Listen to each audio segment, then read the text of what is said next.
Bismillah. Assalamualaikum warahmatullahi wabarakatuh. Pada video kali ini kita akan belajar tentang sistem koordinat dalam ruang. Jadi di video sebelumnya kita sudah belajar sistem koordinat dalam bidang atau ruang dimensi 2. Sekarang kita lanjutkan dalam ruang dimensi 3 ya. Ada baiknya kalau kita belajar dulu supaya dimudahkan dalam menerima ilmu ini. Baik, jadi kalau dalam sistem koordinat bidang kemarin kita memiliki dua sistem koordinat yaitu kartesius dan polar atau kutub ya. Sedangkan dalam sistem koordinat ruang atau dimensi 3 ini nanti kita akan memiliki tiga sistem koordinat yaitu sistem koordinat kartesius, sistem koordinat tabung, dan sistem koordinat bola. Nah, bagaimana penjelasannya? Nih, yang pertama sistem koordinat kartesius gitu ya. Tapi dalam ruang dimensi 3. Nah, ini akan dibentuk oleh tiga buah sumbu utama di sini yaitu sumbu X gitu ya, sumbu X, sumbu Y, dan sumbu Z. Menggambarnya biasanya seperti ini. X itu yang arah depan belakang ini ya. Kemudian Y itu arah horizontal kanan kiri, Z itu arah atas bawah ini ya. Jadi X yang ke depan X positif, X ke belakang karena X negatif, Y ke kanan Y positif, Y ke kiri Y negatif, Z ke bawah Z negatif, Z ke atas Z positif gitu ya. Nah, jadi kalau dalam kartesius ruang dimensi 2 itu ruangnya terbagi dalam 4, disebut dengan kuadran 1 2 3 4 ya. Kalau di sini ada yang menyebut kuadran, tapi saya lebih suka menyebut oktan ya, karena dibagi menjadi 8 di sini. Jadi nanti oktan pertama itu ketika X-nya positif, Y-nya positif, Z-nya positif semua. Kemudian oktan kedua itu di sebelah sana, belakangnya ini, jadi X-nya negatif, Y positif, Z positif. Kemudian oktan ketiga di sebelah sini, jadi ini Y negatif, X negatif, Z-nya positif. Oktan keempat sebelah sini, jadi ini X-nya positif, Y-nya negatif, Z-nya positif. Kemudian oktan 5 itu bawahnya oktan 1, oktan 6 bawahnya oktan 6, oktan 6 bawahnya oktan 2, oktan 7 bawahnya oktan 2, oktan 7 bawahnya oktan 3, oktan 8 bawahnya oktan 4 gitu ya. Jadi oktan 1 2 3 4 itu Z-nya positif semua, oktan 5 6 7 8 itu Z-nya negatif di bawah semua gitu ya. Kira-kira pembagiannya seperti ini nanti ya. Gambar 5 ini. Nah, kalau kita punya sebuah titik di sistem koordinat kartesius, titik itu lokasinya akan ditentukan dalam tiga komponen seperti ini ya. Jadi terhadap X dia berapa, terhadap Y dia berapa, terhadap Z dia berapa, gitu ya. Nah, cara menggambarnya kira-kira nanti kalau X-nya sekian, jadi yang tentukan X dulu, X berapa, misalkan X-nya segini, kemudian Y segini gitu ya, Y-nya segini, berarti ketemunya di sini gitu ya, ketemunya di sini. Dan setelah itu kita bisa menarik dari titik 0,0 ke perpotongan ini, gini kira-kira ya, sorry, agak miring.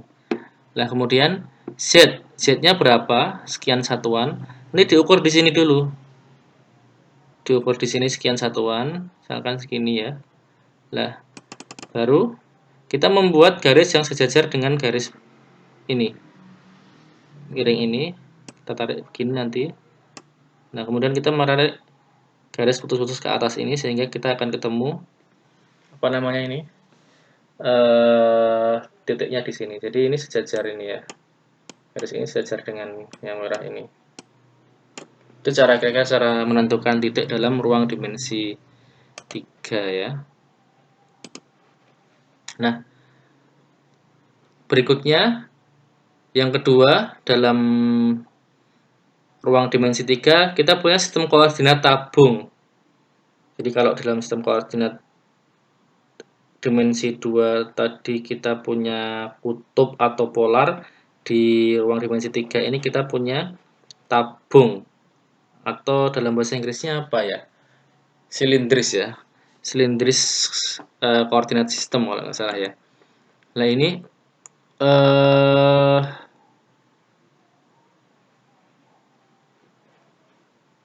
bagaimana susunannya? Ini sebenarnya hampir mirip-mirip dengan koordinat kutub atau polar ya. Jadi alasnya, perhatikan. Di sini sistem koordinat kartesius ini kan alas dari, anggaplah alas ya ini ya. Alasnya kan terbentuk oleh sumbu X dan sumbu Y. Gitu ya. Kemudian ke atasnya oleh sumbu Z. Lah, dalam sistem koordinat tabung ini, alasnya yang awalnya berupa XY itu diganti dengan R theta. Gitu ya. R dan theta ini. Jadi sumbu pusat kutubnya itu adalah sumbu X positif ini, gitu ya. Jadi nanti kita tentukan jari-jarinya berapa, kemudian seberapa penyimpangan jari-jari itu terhadap sumbu pusat ini, sumbu utama kutub ini. Kemudian baru ditarik ke atas Z seperti ini. Gitu ya. Jadi ingat pertama kali yang berbeda di sini hanya XY saja. Jadi kalau sistem koordinat kartesius tadi X, Y, Z, lah nanti di sini R theta Z. Z-nya di sini dengan Z-nya di dalam sistem koordinat kartesius ini sama. Jadi hanya kita mengubah X, Y di sini dalam bentuk R theta di sini. Gitu ya. Jadi R-nya itu yang penting lebih dari 0, ini positif gitu ya. Bedanya apa? Kalau di sini X itu boleh negatif positif, Y-nya positif negatif gitu ya. Z-nya juga positif negatif. Kalau di sini R itu selalu positif, dia mengisyaratkan jarak ya, jarak dari titik terhadap sumbu pusat itu. Kemudian theta itu boleh 0 sampai 2pi, jadi ini boleh melingkar sejauh lingkaran penuh ini. Kemudian Z-nya boleh positif, boleh negatif. Jadi kalau letaknya titik di bawah nanti Z-nya negatif. Gitu ya. Itu sistem koordinat tabung. Jadi kira-kira seperti sistem koordinat polar atau kutub yang diberi tambahan Z ke atas gitu ya. Oke, kemudian yang berikutnya adalah yang ketiga, dalam ruangan dimensi 3 kita punya sistem koordinat bola. Sistem koordinat bola ini kalau dalam bahasa Inggris beberapa referensi menyebutkan spherical ya, spherical coordinate system, bukan ball coordinate system ya, tapi spherical coordinate system. Itu maksudnya sistem koordinat bola ya. Lah, kalau ini sudah berubah total dibandingkan dengan sistem koordinat kartesius, tidak ada yang sama kedudukan X, Y, Z-nya. Maksudnya apa namanya, nilai X, Y, Z-nya. Kalau di sini tabung tadi kan Z-nya masih sama. R theta lumayan mudah lah karena dia hanya diubah dari X, Y ke R theta dengan cara yang sama seperti perubahan kartesius ke kutub atau polar gitu ya. Jadi kalau sistem koordinat bola ini benar-benar berbeda. Jadi yang awalnya X, Y, Z kalau di koordinat kartesius di sini berubah menjadi rho, theta, phi ini ya. Lah, yang ini mungkin malah ada kesamaan dengan sistem koordinat tabung tadi. Kesamaannya di nilai tetanya ini. Di tengah-tengahnya ini kan ada theta ini ya. Di sini juga ada theta. Tapi ingat rho di sini, rho-nya ini jari-jari, tapi ini jari-jarinya semacam jari-jari bola begitu ya. Kalau di koordinat tabung ini kan jari-jarinya jari-jari lingkaran. Dia hanya memutar di sepanjang alas ini saja jari-jarinya. Tapi kalau rho di sini ini semacam jari-jari bola. Jadi ini arahnya boleh ke segala arah. Jadi kalau kita punya titik A seperti ini di sini, kalau dalam sistem koordinat bola, jarak jari-jarinya langsung kita tarik garis lurus ke titik pusat saja di sini. Dari A langsung tarik garis lurus ke titik pusat, ini rho namanya. Beda dengan tabung tadi. Kalau tabung untuk mencari R, kalau titik A-nya di sini, dia A-nya harus diproyeksikan ke alas dulu. Sini, jatuhkan dia, proyeksikan ke alas di sini. Baru ini bayangan di alasnya ini ditarik garis lurus ke titik pusat. Ya, ininya jari-jari lingkaran R. Atau kalau posisi titiknya di bawah alas, ambil bayangannya, naikkan ke atas itu proyeksikan ke XY, ketemu di sini. Nah, tarik garis lurus ke titik 0,0, inilah R, jari-jari lingkaran. Kalau di sini enggak, kita mau punya A di sini misalkan, atau A di sini, ini langsung saja, atau A di bawah, langsung dari titik A itu langsung kita ambil garis lurus ke titik pusat, tidak perlu diproyeksikan ke alas gitu ya. Kita langsung bisa tahu rho-nya. Gitu. Nah, itu tadi rho ya. Jadi rho boleh ke segala arah. Kalau theta, theta di sini sebenarnya sama dengan theta yang di sistem koordinat tabung tadi. Jadi ini adalah jarak menyimpangnya bayangan rho ini. Bayangan rho itu seperti R di tabung tadi ya, terhadap sumbu utama kutub di sini atau X positif di sini. Kita tarik segini berapa ini adalah theta. Nah, yang berbeda adalah V. V ini adalah sudut penyimpangan antara jari-jari rho tadi terhadap sumbu Z positif gitu ya, dari atas jadi ukurnya. Jadi ukurnya bukan dari bawah ini, bukan dari bidang alas ini ke atas bukan, tapi justru dari sumbu Z positif ditarik ke bawah ke rho-nya ini. Jadi itu akan ketemu V gitu ya. Jadi rentangnya kalau rho itu adalah yang penting positif karena dia jari-jari bola ya, seperti semacam jari-jari bola. Kemudian theta itu boleh satu lingkaran penuh, jadi 0 sampai 2 pi ini.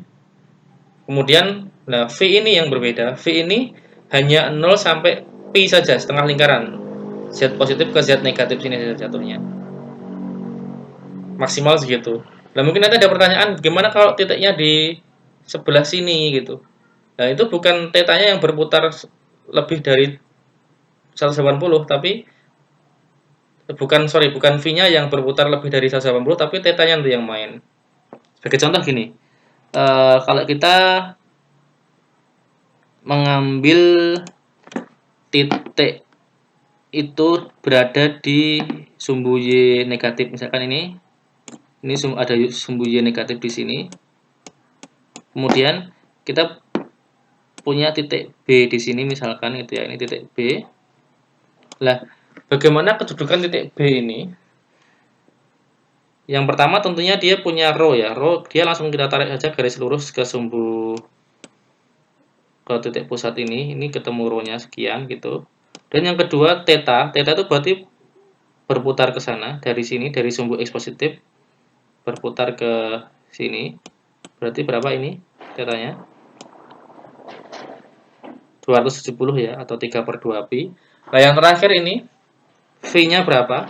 V-nya tidak perlu berputar dari sini muter 270 juga nggak perlu. Karena sudah diputar kedudukan rho-nya oleh theta di sini. Berarti V-nya langsung dijatuhkan saja dari Z positif ke sini. Gitu. Nah, ini jadi V-nya berapa? V-nya 90 atau pi per 2. Gitu ya. Jadi titik B di sini ini ukurannya adalah rho, kemudian tetanya adalah 270, kemudian V-nya adalah 90 derajat di sini. Gitu ya. Itu kalau kita punya titik B di sini. Nah, kemudian kita akan belajar bagaimana hubungan antara ketiga sistem koordinat tadi. Kalau antara sistem koordinat tabung dengan sistem koordinat kartesius itu hubungannya seperti dengan sama dengan hubungan antara kartesius dan polar atau kutub di ruang dimensi 2 ya. Karena Z-nya itu sama, Z sama-sama Z. Yang berubah adalah XY menjadi R theta. Jadi X itu adalah R cos theta, Y itu R sin theta. R kuadrat itu X kuadrat plus Y kuadrat, dan tangan theta itu Y per X. Gitu. Saya kira ini tidak terlalu sulit. Kalau Anda bingung, Anda bisa buka kembali video sebelumnya di sistem koordinat dalam bidang ini, karena Z-nya sama-sama Z. Lah, antara bola dengan tabung ini bagaimana? Nah, ini kalau kita punya koordinat titik dalam koordinat tabung atau dalam koordinat bola ingin kita ubah dalam koordinat tabung, berarti kan kita punya titiknya dalam rho theta V. Kita ingin mencari R dan Z kan, karena tetanya kan sama. R itu apa? R itu kan sebenarnya dia sama dengan ini, bayangan rho ini. Jadi ini R sudah ketemu di sini kan ya. Tapi ini nilainya berapa? Kita manfaatkan sudut V ini. R ini dengan kita ambil garis di sini kan sama, ambil garis sejajar di sini. Ini kan juga sama dengan R ya. Sejajar ini sama panjangnya. Perhatikan hubungannya, dia di depan sudut V. Kemudian sisi miring sudut V adalah rho ini. Berarti sin V itu adalah depan per miring. Jadi R per rho, gitu ya, R per rho. Berarti R-nya adalah rho sin V. Di ini R-nya adalah rho sin V. Tetanya sama-sama teta, karena teta di bola dengan teta di tabung sama. Yang terakhir mungkin cara cari Z-nya gimana? Nah, Z itu kan ini. Z itu adalah ketinggian dari titik itu terhadap bidang alas gitu ya. Jadi Z itu kan ini, atau juga bisa ini, itu Z. Ini ke sini, ini Z gitu ya. Sorry, kacau ini. Ini Z. Berarti kan Z itu berarti apa? Alas. Alas dari sudut V ini. Sorry, sisi miring ya. Sisi samping dari sudut V ini. Berarti cos V itu kan Z per rho. Cos V samping per miring, sampingnya Z, miringnya rho. Berarti Z itu adalah rho kali cos V. Maka ini Z sama dengan rho kali cos V, gitu ya. Kemudian itu kalau kalau dari bola ke tabung, dan yang terakhir ini kalau dari bola kita ingin mengubah ke sistem koordinat kartesius, hubungannya bagaimana? Hubungannya seperti ini. Kalau X kita pakai nanti perantara di tabung ini ya. X itu kan R cos theta ya kalau di tabung. X R cos theta. Sedangkan R itu dalam bola adalah rho sin V. Berarti R-nya kita ganti rho sin V. X sama dengan rho sin V cos theta. Jadi ini X sama dengan rho sin V cos theta. Y itu apa? Y itu R sin theta. R itu adalah apa? R itu adalah rho sin V. Berarti Y itu adalah rho sin V sin theta. Ini jadi ya. Y sama dengan rho sin V sin theta. Sedangkan Z itu Z di sini hubungannya sama dengan Z di tabung ini, dia adalah rho cos V. Kemudian rho itu kan semacam jari-jari bola tadi ya, seperti diagonal bidang itu. Sorry, diagonal ruang, atau dia sama dengan ini kan sebenarnya segitiga siku-siku ini, ada R ada Z di sini. Jadi rho itu adalah R kuadrat plus, rho kuadrat itu adalah R kuadrat plus Z kuadrat. R kuadrat sendiri adalah S kuadrat plus Z kuadrat. Berarti rho kuadrat adalah S kuadrat plus Z kuadrat plus Z kuadrat. Gitu ya. Jadi rho akar S kuadrat plus Z kuadrat plus Z kuadrat. Itu kalau kita punya dari sistem koordinat kartesius ingin kita tentukan, dari sistem koordinat bola ingin kita tentukan lokasinya ke sistem koordinat kartesius. Seperti ini kira-kira hubungan antara keduanya. Nah, nanti manfaatnya akan banyak sekali di sini untuk menghitung tadi ya, menghitung misalkan integral lipat 3 yang batasnya itu berupa bidang-bidang yang melengkung, yang bangun-bangunnya misalkan kita menghitung volume dari apa namanya elipsoida, elip yang diputar gitu kira-kira, seperti timun atau seperti makanan timus gitu ya. Atau kita menghitung perpotongan antara kerucut dengan bola, misalkan kita menghitung bangun ruang yang melengkung-melengkung seperti misalkan Keongmas gitu ya, di Jakarta itu bangunan Keongmas itu. Nah, itu nanti menghitung ruangannya, volumenya akan lebih mudah kalau kita ubah sistem koordinatnya ke bola atau tabung. Karena kalau ke kartesius nanti biasanya kalau melengkung-melengkung itu ada kuadrat-kuadrat, ada akar itu ya. Batasnya nanti sulit kita menghitungnya. Lama dan panjang, rumit itu ya. Tapi kalau kita ubah ke koordinat tabung atau bola, nanti bisa kita upayakan batasnya itu konstan sehingga perhitungannya lebih sederhana dan mudah dikerjakan gitu ya. Contohnya perubahannya seperti ini. Misalkan titiknya dalam koordinat bola ke sistem koordinat kartesius bagaimana, pakai rumus tadi aja. X itu rho sin V cos theta, V itu yang belakang, theta itu yang tengah ini ya. Jadi 6 sin pi per 6 cos pi per 3. 6 kali setengah. Ini 30, ini 60 ya. 3 per 2. Y itu rho sin V sin theta. 6 sin pi per 6 sin pi per 3. 6 kali setengah per 3. 3 per 2 per 3. Z itu rho cos pi. Rho cos V. Rho-nya itu 6. Cos V-nya itu pi per 6 atau 30. Berarti ini 6 kali setengah akar 3. 3 akar 3. Jadi titik ini, titik dalam koordinat bola ini kalau diubah dalam kartesius menjadi ini. Kemudian ini contoh lain yang sering digunakan adalah merubah dari persamaan ini. Misalkan ini adalah persamaan elipsoida. Kalau digambar seperti bola rugby, seperti timun atau timus itu kira-kira ya. Elips yang atau kapsul seperti itu. Obat pil kapsul itu ya. Lah, kalau kita menghitung volume seperti ini, misalkan bangun ruang yang seperti ini, itu kalau menggunakan integral lipat 3 dalam koordinat kartesius nanti agak rumit. Karena ini batas-batasnya kan nanti ada akar-akarnya. Kalau diubah dalam Z sama dengan sekianan akar 1 min 4 S kuadrat min 4 Y kuadrat itu bisa ngitungnya mumet itu. Ini kalau kita bisa ubah itu ke koordinat silinder mungkin akan lebih mudah. Jadi bagaimana dia dalam koordinat silinder ini Z sorry eh silinder itu berada dalam R theta Z. Jadi Z-nya nggak perlu diubah. Yang diubah hanya X dan Y-nya saja. R itu kan X kuadrat plus Y kuadrat. Nah ini persamaan ini kalau diubah dalam Z kuadrat kan sama dengan 1 min 4 X kuadrat min 4 Y kuadrat. Nah ini difaktorkan 1 min 4 dalam kurung X kuadrat plus Y kuadrat. X kuadrat plus Y kuadrat itu R kuadrat, berarti Z kuadrat sama dengan 1 min 4 R kuadrat. Jadi persamaan elipsoida ini dalam sistem koordinat tabung itu cukup seperti ini. Z kuadrat sama dengan 1 min 4 R kuadrat. Gitu ya. Contoh lain ini. Misalkan ini persamaan dalam sistem koordinat bola dari hiperboloida. Gambar dua hiperboloida itu hiperbola. Hiperbola itu seperti parabola yang saling berkebalikan arah gitu ya. Gambar sebentar ini kira-kira seperti ini. Parabola itu kira-kira seperti ini.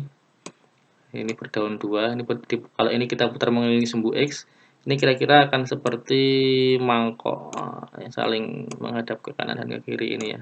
Corong ke kiri, corong ke kanan ini. Ini hiperboloida dengan hiperboloida lembar 2 atau berdaun 2 itu seperti ini. Menghitung volume ini misalkan nanti kalau ini kita menghitungnya dengan koordinat integral dalam koordinat kartesius rumit. Kita bisa ubah dulu ke sistem koordinat bola ini ya. Nanti misalkan ini ubahlah X kuadrat ini X-nya dalam koordinat bola jadi rho sin V cos theta, jadi sama dengan rho sin V sin theta, Z sama dengan rho cos theta, nanti menjadi persamaan seperti ini. Ini Anda uraikan jadi seperti ini, gitu ya. Nah, kira-kira seperti itu.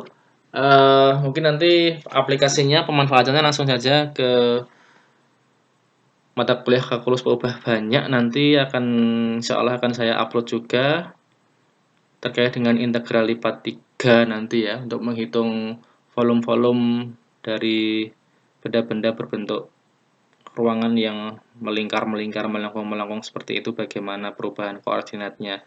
Itu semoga bermanfaat video ini. Kalau bermanfaat Anda bisa subscribe supaya Anda bisa mengikuti materi-materi berikutnya dalam channel ini. Kalau ada yang salah dari yang saya sampaikan atau ada masukan atau ada pertanyaan bisa disampaikan di kolom komentar. Terima kasih, semoga bermanfaat. Assalamualaikum warahmatullahi wabarakatuh.